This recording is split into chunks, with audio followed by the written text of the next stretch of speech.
Arthur Conan Doyle, Une étude en rouge. Chapitre 5. Notre annonce nous amène une visiteuse. Cet après-midi-là, j'étais à plat. Les fatigues de la matinée avaient été excessives pour ma santé débile. Quand Holmes fut parti, je m'allongeai sur le canapé. J'essayai de dormir quelques heures, mais je n'y parvins pas. Tous ces événements m'avaient surexcité. Les fantaisies et les conjectures les plus folles l'emplissaient. Chaque fois que je fermais les yeux, je revoyais le visage simiesque et tourmenté du cadavre. Il m'avait fait une impression des plus sinistres. J'éprouvais presque de la reconnaissance envers celui qui l'avait expédié. Si jamais face humaine exprima le vice dans toute sa malice, ce fut bien celle d'Enoch J. Drebber de Cleveland. Ce qui ne m'empêchait pas d'admettre qu'il fallait bien que justice se fît. La dépravation de la victime ne constitue pas une excuse aux yeux de la loi. L'homme, suivant l'hypothèse de mon compagnon, avait été empoisonné, mais plus j'y réfléchissais, plus elle m'apparaissait invraisemblable. Pourtant je le savais, elle reposait sur une observation. Holmes avait flairé les lèvres du cadavre. Et puis quelle pouvait être la cause de la mort, sinon le poison ? Il n'y avait pas de traces de blessure ni de strangulation, mais d'autre part, ce sang qui avait éclaboussé le parquet, de qui provenait-il ? Il n'y avait pas d'indice de lutte, et la victime, pour blesser son agresseur, ne disposait d'aucune arme. Tant que ces questions demeuraient sans réponse, nous aurions peine à nous endormir, Holmes et moi. Son air tranquille m'avait donné à penser qu'il avait trouvé une explication cadrant avec tout. Mais laquelle ? Je n'arrivais pas à la deviner. Son absence se prolongea. Le concert n'avait sûrement pas pu le retenir si longtemps. Quand il rentra, le dîner était servi. « C'était magnifique !» dit-il en prenant place à table. « Vous vous rappelez ce que Darwin dit de la musique ? Il prétend que chez les hommes, la faculté de la produire et de l'apprécier a précédé de beaucoup la parole. C'est peut-être pour cela que l'influence qu'elle exerce sur nous est si profonde. Les premiers siècles de la préhistoire ont laissé dans nos âmes de vagues souvenirs. »« Voilà une idée bien vaste, » dis-je. « Nos idées doivent être aussi vastes que la nature pour pouvoir en rendre compte, » répondit-il. « Mais qu'est-ce que vous avez ? Vous ne semblez pas être dans votre assiette. Cette histoire de Lauriston Garden vous a bouleversé ? » ?»« Oui, je l'avoue, » dis-je. « Mes expériences dans l'Afghanistan auraient dû m'endurcir davantage. J'ai vu mes propres camarades taillés en pièces sans perdre mon sang-froid. Je comprends cela. Il y a dans cette affaire un mystère qui met l'imagination en branle. L'horreur ne va pas sans l'imagination. Avez-vous lu les journaux du soir ? Non. Ils rendent assez bien compte de l'affaire, mais tous omettent de parler de la bague. C'est tant mieux. Comment cela ? Jetez un coup d'œil sur cet avis, répondit-il. Je l'ai envoyé à tous les journaux ce matin. Il me passa le journal par-dessus la table et je regardai à la place indiquée. C'était la première annonce dans la colonne « Objet trouvé ». Elle était conçue en ces termes. Ce matin, à Brixton Road, on a trouvé une alliance en or unie sur la chaussée entre la taverne du Cerf-Blanc et Holland Grove. S'adresser au Dr Watson, 221B Baker Street, entre 8h et 9h du soir. « Je m'excuse de m'être servi de votre nom, » dit-il. « Si j'avais donné le mien, quelques-uns de ces lourdeaux l'auraient reconnu et ils auraient voulu se mêler de mes affaires. »« Vous avez bien fait, » répondis-je, « mais je n'ai pas d'alliance, pour peu que quelqu'un vienne. »« Pardon, vous en avez une, » fit-il en me remettant une bague. « Celle-ci fera très bien l'affaire, c'est presque un fac-similé. »« Et qui cet avis nous amènera-t-il ? » Parbleu, l'homme aux vêtements bruns, notre ami aux joues rébicondes et aux talons carrés. S'il ne se présente pas en personne, il enverra un complice. Cette démarche ne lui semblera-t-elle pas trop compromettante ? À mon avis, pas.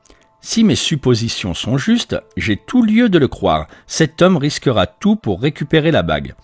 Pour moi, il l'a perdue en se penchant sur le cadavre de Drebber. Sur le coup, il ne s'en est pas aperçu. C'est après avoir quitté la maison qu'il en a constaté la disparition. Alors il est revenu sur ses pas, en toute hâte. Mais par sa propre faute, parce qu'il avait laissé la bougie allumée, la police était déjà sur les lieux. Il simula l'ivresse pour écarter les soupçons qu'aurait pu faire naître son apparition à la grille. Maintenant, mettez-vous à la place de cet homme. Après réflexion, il doit s'être dit qu'il a peut-être perdu la bague dehors sur la route. Alors que faire ? Parcourir avec empressement les journaux du soir pour voir si la bague se trouve au nombre des objets trouvés. Naturellement, mon avis lui saute aux yeux. Il exulte. Pourquoi soupçonnerait-il un piège? Il ne peut imaginer que le docteur Watson établisse un rapport entre la bague et le meurtre. Il viendra. Il vient. Vous le verrez dans 1 heure. Et alors? Demandai-je. Je peux me charger de lui tout seul. Avez-vous des armes? Mon vieux revolver d'ordonnance avec quelques cartouches. Vous feriez bien de le nettoyer et de le charger. Il se débattra avec l'énergie du désespoir. Je compte le prendre par surprise, mais il vaut mieux nous prémunir contre tout. J'allai dans ma chambre et je fis ce qu'il m'avait conseillé. Quand je revins avec mon pistolet, on avait enlevé le couvert. Holmes grattait son violon.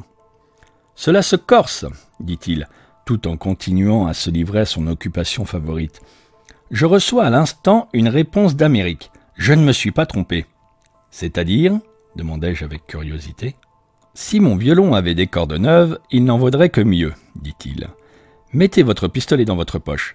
Quand le type sera là, parlez-lui d'un ton naturel. Je me charge du reste. Ne l'effrayez pas en le regardant avec trop d'insistance. Il est maintenant 20 heures, dis-je en consultant ma montre. Oui, quelques minutes encore. Entrouvez la porte. C'est bien, comme ça. Maintenant, mettez la clé à l'intérieur. Merci. Voilà un curieux vieil ouvrage que j'ai trouvé hier chez un bouquiniste. De jure inter gentes, publié en latin à Liège dans les Pays-Bas en 1642. La tête de Charles Ier était encore solide sur ses épaules quand le papier de ce petit volume à dos brun fut tranché. Quel est le nom de l'imprimeur? Un Philippe de Croix quelconque. Sur la feuille de garde se trouvent ces mots d'une encre jaunie. Ex libris Gulielmi White. Je me demande ce qu'était ce William White. Quelque imposant homme de loi du XVIIe siècle, je suppose. Son écriture a la tournure du droit. Ah, je crois que voici notre homme. Au même instant retentit un bref coup de sonnette. Doucement, Sherlock Holmes se leva et rapprocha sa chaise de la porte. Les pas de la servante résonnèrent dans le vestibule. D'un bruit sec, elle fit sauter le loquet. « C'est ici qu'habite le docteur Watson ?» demanda une voix distincte mais un peu éraillée. La réponse ne parvint pas à nos oreilles. La servante referma la porte. Quelqu'un se mit à monter l'escalier d'un pas incertain et traînant qui surprit mon compagnon, puis avança avec lenteur dans le corridor et frappa doucement. « Entrez !» criai-je. Au lieu de l'homme robuste et violent que nous attendions, nous vîmes entrer, traînant la jambe, une très vieille femme au visage tout ridé. Elle fit une révérence, puis se mit à fouiller dans sa poche. Elle avait des doigts nerveux, fébriles, éblouis par l'éclat soudain de la lumière. Ses yeux larmoyants, tournés vers nous, clignotaient. Je regardais mon compagnon et manquais d'éclater de rire. Il avait l'air si désappointé. La vieille finit par trouver un journal du soir et montrant du doigt notre annonce. « C'est ce qui m'a amené ici. Mais bon, messieurs, dit-elle avec une seconde révérence, la bague en or, Brixton Road. Elle appartient à ma fille Sarah, qui était mariée seulement depuis 1 an à son mari, qui est garçon de cabine à bord d'un bateau de l'Union. Et qu'est-ce qu'il dira s'il vient et la retrouve sans sa bague? Je n'ose pas y penser. Lui qui est déjà brutal dans ses meilleurs moments, mais quand il a bu... Si vous voulez savoir, Sarah est allée au cirque la nuit dernière en compagnie de... « Cette bague est-elle la sienne ?» demandai-je. « Dieu soit loué !» s'écria la vieille. « C'est Sarah qui va être contente cette nuit. C'est bien là sa bague. »« Et quelle est votre adresse ?» demandai-je en prenant un crayon. « 13 rue Duncan, Houndditch, un fichu bout d'ici. »« Il n'y a pas de cirque entre Brixton Road et Houndditch, » fit sèchement Sherlock Holmes. La vieille femme tourna vers lui ses petits yeux bordés de rouge. « C'est mon adresse que le monsieur m'a demandé, dit-elle. Sarah, elle vit en garni au numéro 3 Mayfield Place, Peckham. Et votre nom est? Mon nom est Sawyer, et le nom de ma fille est Denis. Et Tom Denis est son mari. Un bon gars au fond, et intelligent avec ça. Tant qu'il est en mer, pas de garçon de cabine plus considéré. Mesdames, à terre, ce qu'avec les femmes et ce qu'avec le débit de boisson. Emportez la bague, Madame Sawyer, interrompis-je sur un signe de mon compagnon. Il est clair qu'elle appartient à votre fille, et je suis heureux de pouvoir la restituer à sa légitime propriétaire. Tout en marmonnant des bénédictions et des protestations de reconnaissance, la vieille taupe empocha la bague et elle descendit l'escalier en traînant les pieds. Sitôt qu'elle fut partie, Sherlock Holmes se précipita dans sa chambre. L'instant d'après, il en sortait emmitouflé dans un ulster et un cache-nez. « Je vais la filer, dit-il vivement. Ce doit être une complice. Elle me conduira chez l'assassin. Attendez-moi. » La porte d'entrée venait à peine de se refermer sur la visiteuse que Holmes dégringola l'escalier. De la fenêtre, je le vis suivre de près la vieille femme clopinant de l'autre côté de la rue. Ou toute sa théorie est fausse, pensais-je, ou il va être conduit au cœur du mystère. Il m'avait prié bien inutilement de l'attendre. Je sentais qu'il me serait impossible de dormir avant de connaître le résultat de sa démarche. Il était environ 9 heures quand il sortit. J'ignorais à quelle heure il rentrerait. Je m'installai stoïquement avec ma pipe et la vie de bohème de Murger. Je tirais des bouffées et je sautais des pages. 10 heures sonnèrent. J'entendis le trottinement de la bonne qui allait se coucher. 11 heures. Le pas plus majestueux de la logeuse la conduisit à la même destination. Vers minuit, le bruit sec d'une clé m'avertit du retour de mon ami. Dès la porte, je vis à son air qu'il revenait bredouille. L'amusement et le dépit semblaient se disputer sa figure. Mais finalement, Sherlock Holmes partit d'un franc éclat de rire. « Je ne voudrais pas pour tout l'or du monde que Scotland Yard apprit mon histoire », s'écria-t-il en tombant sur une chaise. « Ces hommes m'en rabattraient à jamais les oreilles pour se venger de tous mes sarcasmes.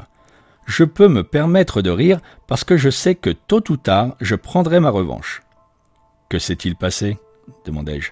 « Je vais vous faire rire à mes dépens, mais peu importe. La vieille a traîné la jambe un bout de chemin, puis elle a fait semblant d'avoir mal à un pied. Elle s'est arrêtée, elle a hélé un fiacre qui se trouvait à passer. Je me suis arrangé pour être à portée de sa voix, mais c'était une précaution tout à fait inutile.